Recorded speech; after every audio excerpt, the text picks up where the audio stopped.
Salut à tous et bienvenue sur French Podcast. Je suis Charline et aujourd'hui on plonge dans un thème qui touche tout le monde, comment parler de son âge et de son anniversaire en français, sans prise de tête. Emmanuel, tu te souviens de la dernière fois qu'on a dû répondre à la fameuse question « Tu as quel âge ?» Oh, je m'en souviens trop bien. C'était à la fête de Léa, et quasiment chaque personne me posait la question comme si c'était la porte d'entrée pour briser la glace. Mais tu sais quoi, beaucoup de débutants galèrent à répondre à ça naturellement. C'est clair, surtout qu'en français, on ne dit pas « je suis 30 ans » mais bien « j'ai 30 ans ». Une petite subtilité qui peut vraiment surprendre au début. Exactement. Et ce petit détail change tout. C'est un des pièges classiques pour ceux qui apprennent le français. Tiens, ça me fait penser, on pourrait donner quelques astuces concrètes pour éviter l'erreur. Alors pour les débutants qui nous écoutent, on utilise le verbe avoir pour parler de son âge. Par exemple, j'ai 20 ans ou j'ai 35 ans. Emmanuel, tu veux essayer avec un autre exemple ? Bien volontiers. Si on prend un enfant de 8 ans, il dira j'ai 8 ans, jamais je suis 8 ans, même si ça semble logique quand on parle anglais ou espagnol, c'est vraiment une particularité française à retenir. Et c'est pareil pour demander l'âge de quelqu'un. On dit tu as quel âge ? Ou pour être plus poli, quel âge avez-vous ? Ça paraît simple, mais à l'oral, on hésite souvent quand on débute. C'est vrai. Et parfois on est un peu gêné de poser la question, surtout avec des adultes. D'ailleurs, tu trouves ça indiscret, toi, de demander l'âge? Ah, ça dépend du contexte. Entre amis, ça passe, mais au travail ou avec des inconnus, c'est parfois vu comme un sujet un peu sensible. Mais entre nous, on partage tout, non ? Tu sais, ça me fait sourire parce que les anniversaires en France, c'est tout un rituel. On dit joyeux anniversaire, on chante, on souffle les bougies, et on reçoit souvent la fameuse question tu as quel âge aujourd'hui? Oh oui, et il y a toujours ce petit moment de suspense avant d'annoncer son âge, surtout quand on passe un cap, genre 30 ou 40 ans. Et toi, Emmanuel, tu te souviens d'un anniversaire particulièrement mémorable ? Honnêtement, celui de mes 10 ans reste gravé. J'avais eu un gâteau en forme de ballon de foot et toute ma famille chantait faux, mais avec tellement d'énergie, c'est là que j'ai compris que l'esprit, c'est plus important que la justesse des notes. J'adore, et tu sais, en classe de FLE, je vois souvent les apprenants mélanger fêter et célébrer. On dit je fête mon anniversaire ou on célèbre l'anniversaire de Paul. Tellement vrai. Et petite astuce, si tu veux inviter quelqu'un, tu peux dire tu viens à ma fête d'anniversaire ou on se retrouve pour mon anniversaire, ça fait tout de suite plus chaleureux. En parlant d'astuces, il y a plein de petits pièges pour les débutants. Par exemple, certains traduisent littéralement depuis leur langue et au lieu de j'ai 20 ans, ils disent je suis 20 ans. Ça te rappelle des souvenirs, Emmanuel ? Oh oui, et tu sais quoi, c'est pas grave de se tromper. L'essentiel, c'est de s'amuser avec la langue. Les erreurs, ça fait partie du chemin. Mais si on comprend la logique derrière le verbe avoir, on progresse plus vite. Exactement. Et pour ceux qui veulent pratiquer, on peut s'entraîner à répondre à la question tu as quel âge ? Devant un miroir, ou même inventer des âges farfelus pour s'amuser. C'est une super idée. Parfois, juste répéter les phrases à voix haute, ça aide à se sentir plus à l'aise. Et puis, ça donne l'occasion de rigoler, surtout si on se lance des mini-défis, genre deviner l'âge de l'autre. Allez, on se lance dans une mini-conversation. Tu fais le débutant, je fais la curieuse. Emmanuel, tu as quel âge ? J'ai 23 ans. Et toi, Charline, c'est quand ton anniversaire? C'est le 14 juillet. D'ailleurs, c'est facile à retenir, c'est aussi la fête nationale.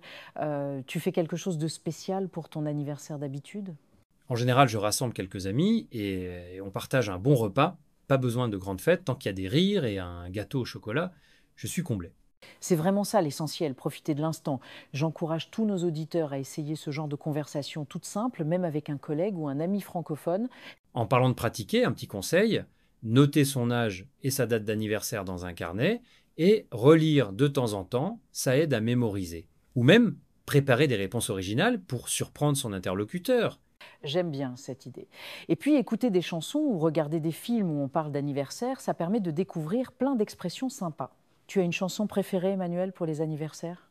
Tu vas rire, mais la version française de Joyeux anniversaire, chantée en famille, il n'y a rien de tel pour mettre l'ambiance, même si on chante faux.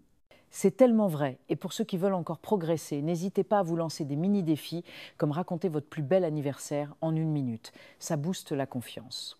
Avant de conclure, j'aimerais dire à tous nos auditeurs, n'ayez pas peur de faire des petites erreurs. Parler de son âge ou de son anniversaire, c'est le meilleur moyen de créer du lien et de partager des souvenirs. Oui, et souvenez-vous, chaque conversation, même avec des fautes, vous rapproche de la fluidité. Merci de nous avoir écoutés sur French Podcast et on espère que vous repartez avec plein d'idées pour oser parler de vous en français. On se retrouve très vite pour un nouvel épisode avec encore plus d'astuces et de bonne humeur. À bientôt tout le monde. Prenez soin de vous, amusez-vous en français et surtout, fêtez chaque petit progrès. À très vite sur French Podcast. Ne partez pas encore.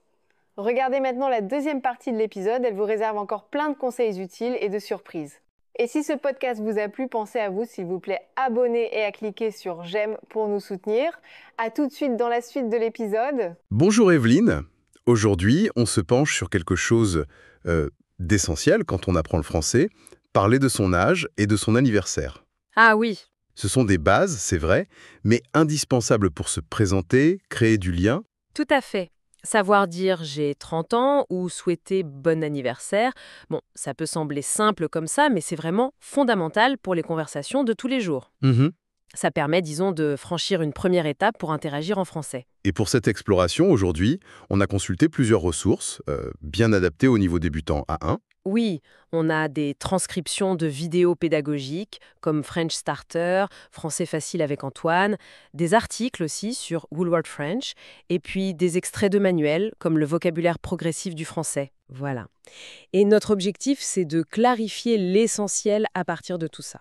On va voir quel verbe utiliser pour l'âge, ça c'est un point crucial, comment poser la question de manière naturelle, se familiariser un peu avec les nombres, Ah, les nombres, oui. Mhm. et puis découvrir le vocabulaire pour fêter un anniversaire, un peu à la française.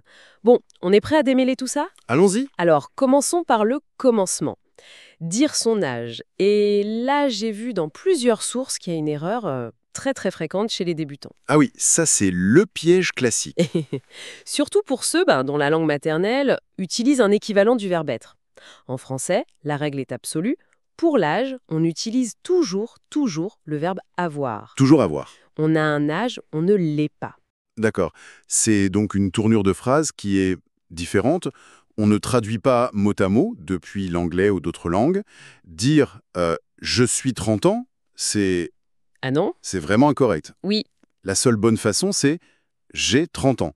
Il faut s'habituer à penser comme ça, en fait. exactement. C'est une structure propre au français. Et pour l'utiliser correctement, il faut bien sûr maîtriser la conjugaison du verbe avoir au présent. C'est un incontournable. Oui, on peut peut-être le rappeler rapidement, Oui, même s'il est irrégulier, on le voit partout. bien sûr. Alors, j'ai, tu as, il, elle, on a. Ce on est très utilisé à l'oral, hein. Mhm. Nous avons, vous avez, ils, elles ont. Voilà, une fois qu'on a ça, on peut construire les phrases assez facilement. Oui, j'ai 25 ans, il a 42 ans, elle a 19 ans. Nous avons 70 ans. Vous avez 31 ans, elles ont 8 ans. Et notez bien, on ajoute toujours le mot « en » après le nombre. C'est important. D'accord. Et j'ai noté aussi une petite subtilité de prononciation relevée dans les ressources audio, la liaison avec ce mot « en ». Ah oui, la liaison, Ce petit mot fait souvent le lien avec le nombre qui précède. c'est ça. Alors, ce n'est pas une règle à maîtriser parfaitement dès le début, hein, mais c'est bien d'y faire attention. On entend souvent un son « ze » ou « t » qui apparaît. Par exemple, Par exemple, 6 ans, on entend « zis ans », 10 ans, 10 ans. Pour 20 ans, le T final de 20 est muet normalement, mais la liaison fait entendre 20 ans. ah d'accord, 20 ans. Voilà, 30 ans, 40 ans, 50 ans, 60 ans, ça fluidifie la prononciation. Le mieux, c'est d'écouter les francophones. Intéressant. Et on voit bien comment intégrer ça dans une présentation courte, comme dans les exemples des vidéos. Bonjour, je m'appelle Sophie, j'ai 34 ans. Oui, bonjour, moi c'est Léo, j'ai 28 ans. C'est direct, simple, ça fonctionne. Oui. Et ce qui est intéressant avec avoir, c'est sa polyvalence. On l'apprend pour l'âge, mais ça ouvre la porte à plein d'autres expressions de base en fait. Ah oui, comme quoi par exemple? La possession, j'ai un frère. Les sensations physiques, tu as faim, elle a froid. Les besoins ou envies, on a besoin d'aide, ils ont envie de sortir. Et même la douleur, j'ai mal à la tête. D'accord, Maîtriser ce verbe, c'est vraiment acquérir une clé de la langue française. c'est vrai, on le retrouve un peu partout.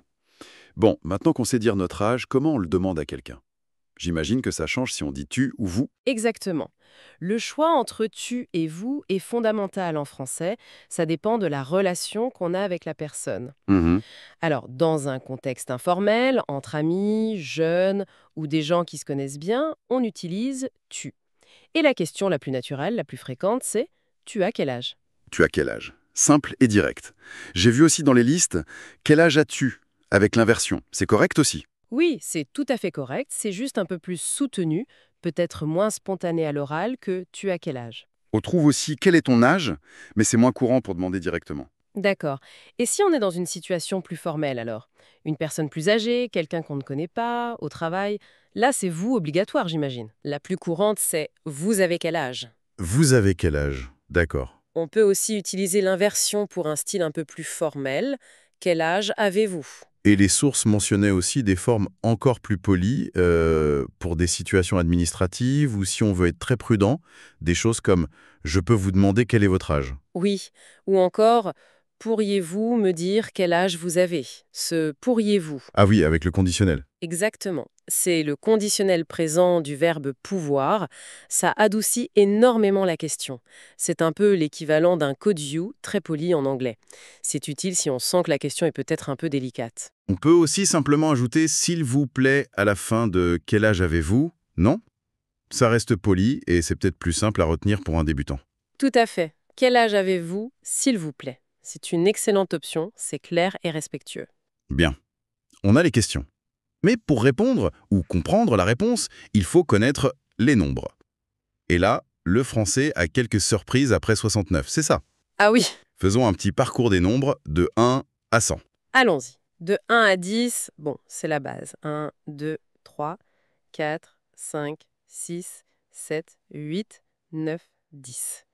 Ça, généralement, ça va assez vite à mémoriser. Ensuite, de 11 à 16, c'est irrégulier.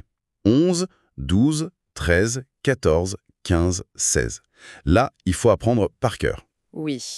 Après, ça devient un peu plus logique, non? 17, 10 plus 7, 18, 10 plus 8, 19, 10 plus 9, et puis 20. 20. C'est ça. Et de 20 jusqu'à 69, la structure est assez régulière, assez simple. On prend la dizaine, 20, 30, 40, 50, 60, on met un petit tiret et on ajoute l'unité de 2 à 9. Ok, par exemple, 23, 35, 48, 69. Ah, mais attention pour le chiffre 1.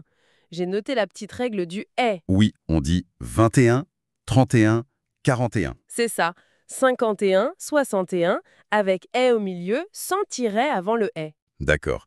Traditionnellement, on écrit 21. J'ai vu qu'il y avait une réforme de l'orthographe. Oui, une réforme de 1990 a proposé d'écrire 21 avec des tirets partout, mais bon, l'usage 21 sans tiret autour du « est » reste très très courant.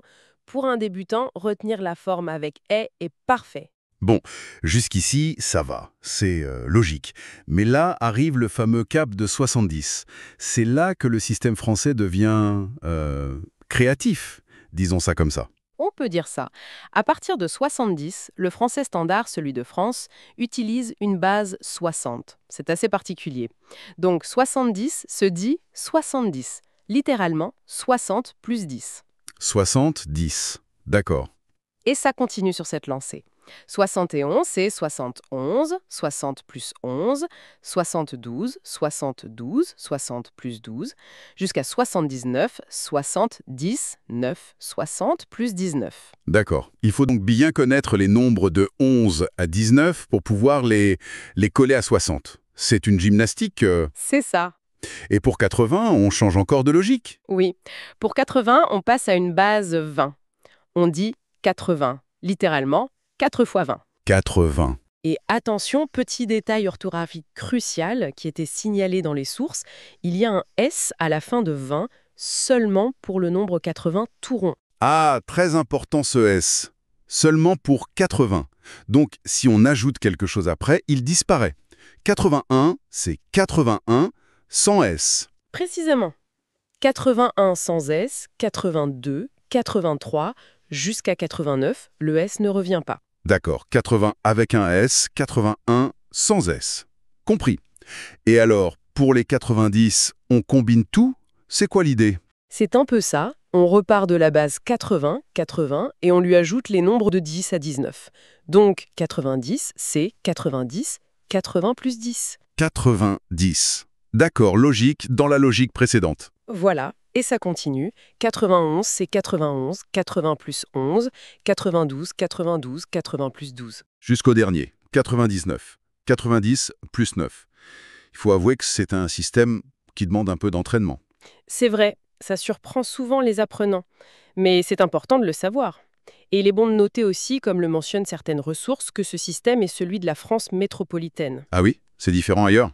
Oui, en Belgique et en Suisse romande, par exemple, ils utilisent des formes plus logiques, on pourrait dire. 70 pour 70 et 90 pour 90. Ah, 60, 90. Plus simple. Oui. Et les Suisses utilisent parfois aussi 80 pour 80. Mais bon, en tant que débutant qui vise le français standard, il faut se concentrer sur 70, 80, 90. D'accord, c'est noté. C'est un bon défi pour pratiquer AND. Bon, on a l'âge, les questions, les nombres. Passons à la fête. L'anniversaire. Comment ça se passe en France? Qu'est-ce qu'on fait? Alors, l'anniversaire, c'est le jour qui marque la naissance de la naissance. Chaque année, on célèbre ce jour, on dit qu'on prend un an de plus. Mhm. C'est un moment important, souvent synonyme de fête, de partage avec les proches. Et il y a des traditions spécifiques? Des choses qu'on retrouve presque toujours dans les fêtes d'anniversaire françaises? Oui, il y a plusieurs éléments assez universels. D'abord, la fête d'anniversaire elle-même. Ça peut être grand, petit, mais l'idée c'est de réunir la famille, les amis ou les deux, dans une ambiance joyeuse. Et au centre de cette fête, j'imagine qu'il y a souvent le gâteau. Indispensable, hein. Le gâteau d'anniversaire, c'est vraiment la star de la fête. Il peut être de toutes sortes, chocolat, fruits, mais il est presque toujours là. Et sur ce gâteau, on met des bougies. Une bougie pour chaque année, c'est ça? Si on fête ses 30 ans, on met 30 bougies sur le gâteau. Ça fait beaucoup, hein. C'est la tradition, oui. Alors parfois, quand ça fait vraiment beaucoup, on utilise des bougies spéciales en forme de chiffres. C'est plus simple. Mais l'idée est là. D'accord. On allume les bougies, tout le monde se rassemble autour, et là, on chante la célèbre chanson. Ah oui, joyeux anniversaire, joyeuse use anniversaire. Nom de la personne, joyeux anniversaire. C'est la même mélodie que dans beaucoup de pays, mais en français. Exactement. Et juste après la chanson, vient un moment clé. La personne dont c'est l'anniversaire doit souffler les bougies. Souffler les bouillies. Oui. Et juste avant de souffler, la tradition veut qu'on fasse un vœu en silence. On ferme les yeux, on pense très fort à quelque chose qu'on souhaite pour l'année qui vient, et hop, on souffle d'un coup. C'est un joli rituel. Et après le souffle, les applaudissements, le gâteau, vient souvent la partie que beaucoup attendent, surtout les enfants, les cadeaux. Ah oui, les cadeaux. Les invités apportent généralement des cadeaux, c'est un signe d'affection, une façon de marquer le coup, et ouvrir les paquets cadeaux, ça fait partie du plaisir de la fête, bien sûr. Comment on organise ça en général? Les sources disaient que ça dépendait un peu de l'âge, non? C'est vrai, ça évolue. Les enfants ont souvent de grandes fêtes avec beaucoup d'amis, des jeux, parfois des animations. En devenant ados, puis adultes, les formats varient beaucoup plus. Mhm. Ça peut être un dîner au restaurant, un apéritif à la maison, une soirée dansante ou juste un moment tranquille en famille. Les préférences personnelles jouent beaucoup. Et si on veut inviter quelqu'un? Pour un niveau A1, quelles sont les phrases simples qu'on peut utiliser? On peut rester très simple et direct. Par exemple, je t'invite à ma fête d'anniversaire. Ou alors, je fais une petite fête pour mon anniversaire samedi, tu veux venir? Oui. Ou encore plus informel, viens fêter mon anniversaire avec moi. L'important, c'est de donner la date, l'heure et le lieu, bien sûr. Et la politesse est importante aussi si on ne peut pas venir, j'ai lu ça. Il faut répondre. Ah oui, c'est essentiel. Si on est invité et qu'on ne peut pas y aller, il faut prévenir la personne qui invite. Un simple « merci pour l'invitation, mais je suis désolé, je ne pourrai pas venir » est suffisant. Ne rien dire, c'est considéré comme impoli. Très bien, c'est bon à savoir. Et pour souhaiter un bon anniversaire à quelqu'un, quelles sont les formules magiques? Alors là, c'est facile. Il y a 2 formules principales, très courantes et parfaitement interchangeables. Joyeux anniversaire et bon anniversaire. Joyeux ou bon, les deux fonctionnent? Oui, exactement. On peut utiliser l'une ou l'autre sans aucun problème. C'est vraiment équivalent. Et on peut personnaliser un peu? Ajouter quelque chose pour que ce soit plus sympa? Bien sûr, on ajoute souvent des petits vœux pour la journée ou l'année à venir. Des choses comme passe une excellente journée, profite bien de ta soirée ou je te souhaite plein de bonnes choses pour cette nouvelle année. Ça rend le souhait plus chaleureux, plus personnel. Parfait. Dernière question pratique sur les anniversaires. Comment on demande ou on dit la date précise? Pour demander, on peut utiliser « Quand est ton anniversaire ?» Ou, de manière un peu plus décontractée, « C'est quand ton anniversaire ?» C'est quand ton anniversaire? D'accord. Et pour la pondre, on donne le jour et le mois. C'est ça, la structure c'est mon anniversaire et le numéro du jour, non du mois. Par exemple, mon anniversaire est le 15 mars. Ou plus simplement, c'est le 2 mai. Il faut connaître les noms des mois, évidemment. Janvier, février, mars, oui. Et si on veut juste donner son année de naissance, par exemple pour un formulaire? Alors là, on utilise la structure « je suis né en année ». Attention à l'accord de « né ». Ah oui, le « e » pour le féminin. Exactement. On ajoute un « e » né si c'est une femme qui parle. Par exemple, « je suis né en 1985 », dit par un homme. « Je suis né en 1992 », dit par une femme. Super. Je pense qu'on a fait un bon tour d'horizon des éléments clés qui ressortaient de nos sources. C'est peut-être le moment de récapituler. Oui, faisons un petit résumé. Pour l'âge, retenez absolument le verbe « avoir ». J'ai 20 ans. C'est la base. Jamais être. Jamais être. Pour demander l'âge, adaptez-vous avec tu ou vous. Tu as quel âge? Vous avez quel âge? Ce sont les formes les plus courantes. Ensuite, les nombres. Mémoriser les bases 1 à 69 et puis s'entraîner un peu avec les particularités françaises. 70, 80 et attention os. Oui. Et 90. Et ne pas oublier la liaison avec en pour que ça sonne plus fluide. C'est ça. Et pour les anniversaires, le vocabulaire essentiel tourne autour de la fête, le gâteau, les bougies et l'action de souffler les bougies, faire un vœu, et bien sûr, les cadeaux. Sans oublier les formules pour inviter. Je t'invite, pour souhaiter joyeux anniversaire ou bon anniversaire, et pour dire la date. Mon anniversaire est le, ou je suis né en.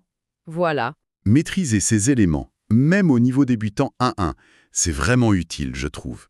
Ça permet de participer à des conversations simples, de mieux comprendre les interactions sociales en France et d'apprécier un peu plus la culture, comme ces rituels d'anniversaire. Absolument. Ce sont des outils concrets pour briser la glace et se sentir un peu plus intégré. Chaque petite phrase qu'on maîtrise, c'est une victoire. Ça encourage à continuer l'apprentissage. Tout à fait. Et pour conclure, une petite réflexion qui nous est venue en explorant ces fameux nombres. Ce système, après 69, 70, 90, qui est basé sur 60 et 20, c'est quand même assez particulier dans le monde des langues romanes, non? C'est vrai, c'est assez unique. Et on peut se demander ce que cette façon de compter, un peu archaïque peut-être, révèle sur l'histoire de la langue française. Est-ce que c'est une trace d'un ancien système de comptage par vingtaine, comme chez les Celtes ou les Normands? Intéressant. Ça laisse songeur sur l'évolution des mots et des chiffres, non? C'est une petite curiosité linguistique en fait. Exactement. Une petite question pour la route. Voilà, c'est la fin de notre discussion sur comment parler de l'âge et de l'anniversaire en français. Merci de nous avoir suivis et à très bientôt pour explorer de nouvelles sources. À bientôt.